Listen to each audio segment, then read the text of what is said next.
Fala, galerinha bonita! Professor Marcos Cunha na área para o nosso projeto Fique em Casa Aprendendo da nossa plataforma Gonçalves Dias. Galera, não quer mais dizer, é sempre um prazer imenso estar aqui com vocês, podendo compartilhar esse belo conhecimento que é a nossa geografia. E galerinha, hoje a gente vai fechar aí com chave de ouro uma temática muito bacana que começamos a abordar, que são os elementos do espaço urbano e rural. Hoje nós vamos responder algumas questões sobre essa temática que é constantemente cobrada nas tuas provas de vestibular, principalmente o Enem, galera. O Enem, nos últimos anos, sempre vem caindo questões relativas à urbanização, à questão do espaço rural. Então, tu precisa estar atento. Além, claro, de ser um assunto muito presente no nosso dia a dia. Beleza? Então, galerinha, sempre lembrando, depois que acompanhou essa aula, se quiser relembrar, quer pegar a aula teórica que embasou a resolução dessas questões, tudo está disponível para ti na plataforma Gonçalves Dias. No YouTube, estamos no Instagram e também tem os nossos podcasts pela Rádio Timbira. Tá? Então, tem todo o material aí à tua disposição para que tu possa dar aquele up nos teus estudos e alcançar os teus objetivos, que tu possa buscar os teus sonhos. Beleza? Então, nos procura lá, na plataforma Gonçalves Dias, que a gente está te esperando. Então, agora, para a gente começar, tu já sabe, né? A gente vai, ó, dar aquela respirada, vai dar aquela oxigenada no cérebro. E agora, vamos para as questões, porque vai ser muito sucesso. E a gente começa com uma questão aí do Enem, galera. Como eu te disse, vê como essa temática é atual. Essa do Enem 2013. Olha o que ele diz. Texto 1. A nossa luta é pela democratização da propriedade da terra, cada vez mais concentrada em nosso país. Cerca de 1% de todos os proprietários controla 46% das terras. Fazemos pressão por meio da ocupação de latifúndios improdutivos e grandes propriedades, que não cumprem a função social como determina a Constituição de 1988. Também ocupamos as fazendas, que têm como origem na grilagem das terras públicas. Galera, nós estamos falando aqui, né, sobre o processo da reforma agrária e o papel especificamente, né, de grupos como o MST, que buscam a aplicação da reforma agrária no Brasil. E aqui o texto está deixando muito claro que existe uma dificuldade de aplicação da reforma agrária no nosso país. Olha o texto 2. O pequeno proprietário rural é igual a um pequeno proprietário de loja. Quanto menor o negócio, mais difícil de se manter, pois tem de ser produtivo e os encargos são difíceis de arcar. Sou a favor de propriedades produtivas e sustentáveis e que gerem empregos. Apoiar uma empresa produtiva que gere emprego é muito mais barato e gera muito mais do que apoiar a reforma agrária. Veja que esse texto já tem uma perspectiva aí diferente do primeiro, né? Ele já é um texto aí antagônico a essa ideia da reforma agrária. Ele acredita que existem outros caminhos para buscar aí uma melhor utilização das terras, se utilizando, no caso, a reforma agrária. Tá? Agora vamos ver o que a questão nos pergunta. Ele diz o seguinte: nos fragmentos dos textos, os posicionamentos em relação à reforma agrária se opõem. Isso acontece porque os autores associam a reforma agrária respectivamente a... Primeira coisa importante, galera, que tu precisa identificar, e aí na tua prova de Enem, tu pode estar fazendo essas escritas, texto 1, texto 2. Percebe, eu já te frisei isso, que os textos têm visões antagônicas. O texto 1, ele apoia a reforma agrária, e o texto 2, ele é contra a reforma agrária. Então, tu já deixa frisado isso na tua prova, tá? Então, aqui nas alternativas, tu tem que buscar justamente essa ideia a favor do texto 1 e essa ideia contrária em cima do texto 2. Então, vamos lá. Letra A. O texto 1, ele defende a redução do inchaço urbano e o texto 2 defende a crítica ao minifúndio camponês? Não, né, galera? O texto 1, ele não fala sobre questão de inchaço urbano, ele faz uma defesa sobre a reforma agrária. Só aí, ó, tu já sabe que está errado. Vamos evoluir. Letra B. O texto 1 defende a ampliação da renda nacional? Ele falou sobre isso? Não falou diretamente, né? O texto 2 defende a prioridade ao mercado externo. Galera, uma dica que eu te dou, tá? Em provas de Enem, isso não apenas para a língua portuguesa. Interpretação sempre cai tanto nas provas de linguagem como nas provas de humanas, nas provas de exata também tu já tem interpretação de texto. E uma dica importante é o chamado erro de extrapolação. Tá? O que é isso, Marcos? Gente, é bem simples. Muita atenção. Se atenha ao que o texto fala, a não ser que a questão te peça para concatenar o que o texto diz com os teus conhecimentos prévios. Veja aqui que ele está pedindo para que você se atenha ao que o texto fala. O texto falou sobre prioridade para o mercado externo? Não falou. Embora saibamos, quando vamos analisar, né, a questão do agronegócio brasileiro, aqueles que são contra a reforma agrária, que buscam aí, né, a fomentação dessas grandes propriedades, o objetivo é sim o mercado externo. A gente sabe que a agropecuária brasileira ela foca principalmente a exportação. Mas o texto ali ele não está falando que existe prioridade ao mercado externo. Tá? Então, galera, isso não condiz com o que está falando. Muita atenção. Então a letra B está errada. Tá? Letra C. O texto 1 defende a contenção da mecanização agrícola. O texto 1 ele fala sobre essa mecanização? Não fala. Já sabemos que não está relativo. E ele diz, e o combate ao êxodo rural? O texto 2 fala sobre êxodo rural? Também não fala, Marcos, não tem relação. Então, evolui. Letra D. O texto 1 ele fala sobre a privatização de empresas estatais. O texto 1 ele falou em algum momento sobre empresas estatais, sobre privatização? Não falou, galera. Então tu já sabe que isto é um erro. Então, por eliminação, a letra E diz o seguinte, o texto 1 fala sobre uma correção das distorções históricas. Sim, galera, quando ele fala, principalmente citando o termo de grilagem, é um processo histórico que envolve, né, essa concentração de terras no nosso país, tá certo? E o texto 2, ele fala sobre o prejuízo ao agronegócio, fala sobre isso, né? Então, galera, o nosso gabarito é a letra E. Belezinha? Olha como essa questão ela é bacana e ela te dá uma perspectiva, né, de trabalho de bastante coisa. Bora evoluir que ainda tem muita coisa para a gente discutir aí. Olha essa segunda. A inserção de tecnologias e de sistemas mecanizados no âmbito da produção agrícola vem ocasionando profundas transformações no espaço geográfico do Brasil e do mundo. Entre essas transformações, podemos considerar dois pontos: aceleração do êxodo rural, o reordenamento democrático do espaço rural, a concentração de mão de obra no meio agrário, o processo de distribuição de terras agrícolas ou a subordinação da cidade ao campo. Primeira coisa importante, galera, tá? Logo, o começo do texto ele vem te falar a inserção da tecnologia e dos sistemas mecanizados, ou seja, de tratores, dessa mecanização que hoje envolve o campo, ela vai afetar a produção agrícola e vai trazer transformações nesse espaço. Uma das transformações claras que nós vamos perceber com essa mecanização do campo, galera, é a substituição da mão de obra humana pelo maquinário, o que nós chamamos aí de desemprego estrutural, ou seja, quando o homem perde espaço de emprego para uma máquina. No campo, galera, quando isso acontece, o que é que essa pessoa que perdeu seu emprego vai precisar fazer? Ela vai precisar sobreviver de alguma forma.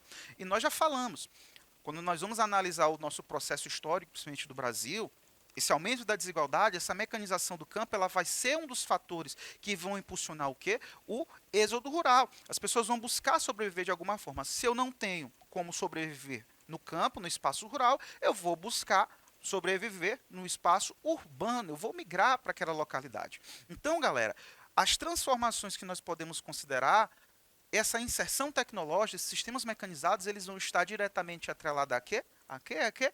A aceleração do êxodo rural, galera. Tá certo? Tanto em países emergentes subdesenvolvidos, como também em países desenvolvidos, galera. Tá certo? Não esqueça isso, tá bom? Questãozinha bacana. Beleza? Bora evoluir. Terceira questão. Olha mais um texto, olha o que ele diz. Muita atenção. Abre aspas. Quem dela se aproxima é impactado por seu tamanho. Quilômetros de avenidas, com suas casas e galpões e blocos de edifícios, uma profusão de letreiros e imagens publicitárias. O movimento das pessoas e objetos que circulam 24 horas por dia está presente em tudo, até nas telas dos grandes painéis coloridos que projetam o mundo eletrônico sobre a geografia construída da cidade. Né? Ele está falando aqui sobre uma cidade grande, né? Uma metrópole, podemos assim dizer. Aí ele continua dizendo, né? Enquanto isso, os rios como o Tietê e o Pinheiros, que antigamente se espalhavam por largas várzeas, transformaram-se em canais de esgoto espremidos entre vias expressas. Opa, ele já está te dando uma outra perspectiva sobre essa cidade, tá? Continuando, em certos pontos de sua margem se veem sobre anúncios iluminados, barracos de madeira e tijolo, com varais de roupas penduradas e anúncios de borracheiros, manicures e, abre-se aspas, vende-se geladinho, fecha aspas. Em outros, esqueletos de construções inacabadas ou falidas, ruínas totalmente cobertas por inscrições em grafias incompreensíveis ao lado de edifícios profundamente pintados e iluminados. Mais adiante, conjuntos de torres inteligentes, brilhando em aço e vidro, refletem a paisagem marcada pela crueza desses contrastes, fecha aspas.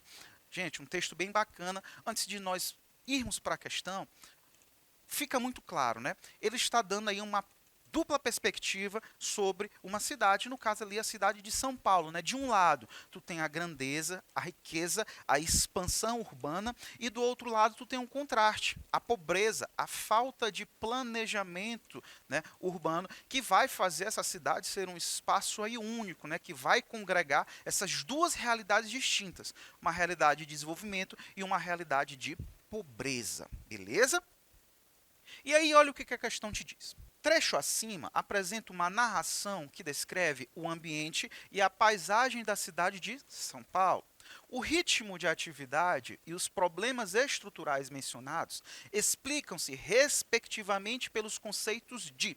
Galera, como eu te disse, essa questão ela te dá duas perspectivas sobre a cidade de São Paulo. Uma sobre o crescimento dela, né, em sua infraestrutura, né, esse seu crescimento urbano, e outro ela te dá uma perspectiva sobre a desigualdade, sobre espaços, né, desiguais, sobre a pobreza. Então são dois conceitos aí antagônicos. Vamos lá. O primeiro deles, galera, quando ele fala desse crescimento de infraestrutura, né, de vias, avenidas, esse conceito nós chamamos de metropolização, galera. Tá certo? Muita atenção. Lembra, o que é a metrópole, Marcos? Metrópole é uma cidade, né, que vai concentrar principais serviços, vai concentrar a principal circulação de capital e pessoas e acaba se tornando um centro de atração, entre outras. Né? E essa junção da cidade central, a metrópole, com outras ao entorno é o que nós chamamos de região metropolitana. E quando essa cidade central ela vai se desenvolvendo em sua infraestrutura, isso nós chamamos de metropolização, galera, tá certo? Que vem falando na letra C. Do outro lado, galera, nós já falamos também, cidades que crescem de maneira desordenada, que vão apresentar problemas estruturais, representados na poluição, representando na degradação ambiental, na própria violência, nas problemáticas sociais, nós chamamos esse crescimento desordenado, que é a macrocefalia urbana, tá, galera? Ou seja, o que são cidades macrocéfalas, Marcos? São cidades que crescem desordenadamente, sem um planejamento adequado e acabam se tornando representações da desigualdade. Então são esses dois conceitos muito claros que a questão aborda, né? A primeira parte ela fala sobre a metropolização e a segunda parte ela fala sobre a macrocefalia urbana. Beleza? Então, questão aí de conceito bem bacana também, o Enem traz muito isso. Podemos evoluir, galera? Então, vamos que vamos. Dá uma respirada. Olha essa quarta questão como ela é bacana. Níveis de urbanização baixos não significam pequena população urbana. A China, que tem, abre aspas, apenas, fecha aspas, 40% da sua população nas cidades, é o país com maior população urbana do planeta, cerca de 525 milhões de pessoas. As cidades da Índia, um país com menos de 30% da população no meio urbano, abrigam 330 milhões de habitantes, texto de Demétrio Magnoli. Gente, primeira coisa que eu quero chamar a atenção nessa questão, essa questão ela está desatualizada, mas eu coloquei ela propositalmente, tá, para te chamar a atenção para um dado importante. A China. A China hoje, ela já é um país urbano, tá, galera? A China já é um país urbano. Esse é o primeiro ponto importante. Segundo ponto, galera, tá? Em relação aqui à população, né, que está fazendo uma comparação entre população de China e Índia. Já te faço um adendo trazendo um pouquinho para aspectos demográficos, que embora hoje a população da China seja a maior população do nosso planeta, né, estima-se aí que tem em torno de 1,5 a 1,3 bilhão de habitantes. Sabe-se que, por questões demográficas, a população indiana, que hoje é a segunda maior do planeta, com 1,1 bilhão de pessoas, tenderá a superar a população chinesa nas próximas décadas. Por quê, Marcos? Devido justamente aos aspectos de urbanização, galera, tá bom? Com a urbanização chinesa, nós vamos ter diretamente aí um aumento do custo de vida, nós vamos ter um maior planejamento familiar, né? Tudo isso faz com que as pessoas tendam a ter um menor número de filhos, tá? Esta tendência que a China segue, o Brasil também segue, tá? Então é por isso que nós percebemos hoje, comparando China, Brasil, a tendência da taxa de natalidade, ó, caindo, tá certo? E a urbanização, ela tem uma relação direta com essa característica, beleza? Enquanto na Índia, embora exista uma população também urbana grande, a Índia ainda é um país rural. E também por outras questões sociais, a taxa de natalidade indiana ainda é muito alta. Resultado, nós tendemos que a população indiana vá superar a população chinesa nos próximos, mais à frente, daqui a algumas décadas, beleza? Mas vamos voltar agora para a questão, né? Eu falei aqui sobre questão de urbanização, como elas nos influenciam, mas o que a questão me pergunta, Marcos? Com a leitura do texto, podemos perceber que o melhor conceito de urbanização é crescimento das cidades de um país em relação ao crescimento das demais cidades do mundo. Letra B. O aumento do espaço físico das cidades. Letra C. Crescimento da população das zonas urbanas em relação às zonas rurais. Letra D. Aumento do número absoluto da população que vive nas cidades. Ou letra E. Crescimento do número de pessoas de um país. Galera, questão simples. Marcos, o que é mesmo urbanização? Não confunda, tá? Eu já te dou essa dica importante. Não confunda metropolização com urbanização. Repetindo, o que é metropolização, Marcos? É quando uma cidade ela cresce na sua infraestrutura, no seu tamanho físico. Então, como a própria questão passada te citou, né? Cidade vai crescendo em edifícios, avenidas, vai desenvolvendo sua infraestrutura. Isso nós chamamos de metropolização. O que é urbanização, Marcos? Tá? Urbanização é quando a população urbana aumenta em relação à população rural, galera. Tá certo? Então, quando eu digo no texto que a China tem 40% da população ali urbana, mas ainda é rural, eu quero dizer que a população rural da China ainda era maior. Mas hoje, como eu te disse, a população chinesa ela já é urbana. Significa dizer o que na prática, Marcos? Que mais da metade da população chinesa vive nas cidades, trabalhando no segundo e no terceiro setor. Tá? Isso é urbanização, galera. Tá? Não esqueça. Então vamos para a alternativa. Tá? Letra A, urbanização é o crescimento das cidades de um país em relação ao crescimento das demais cidades do mundo? Não é, né? Letra B, é o crescimento do espaço físico das cidades? Também não, isso está mais relativo aí à metropolização. Letra C, é o crescimento da população urbana em relação à população rural? Com certeza, né, galera? Isso é urbanização. Uma dica para ti, galera, tá? Quando a gente vai estudar, por exemplo, um pouquinho de Brasil, justamente sobre o processo de urbanização brasileiro, vai dizer assim: o processo de urbanização do Brasil começa a partir da década de 30 para a década de 40. Significa dizer o quê? Que a população urbana começou a aumentar em relação à nossa população rural. E se diz que a partir da década de 70, o Brasil se tornou um país urbano. Significa dizer o quê? Que a população brasileira, a partir da década de 70, passou a ser maior nas cidades, no espaço urbano, do que em relação ao espaço rural. Então, hoje, o Brasil é um país majoritariamente urbano. Galera, valeu!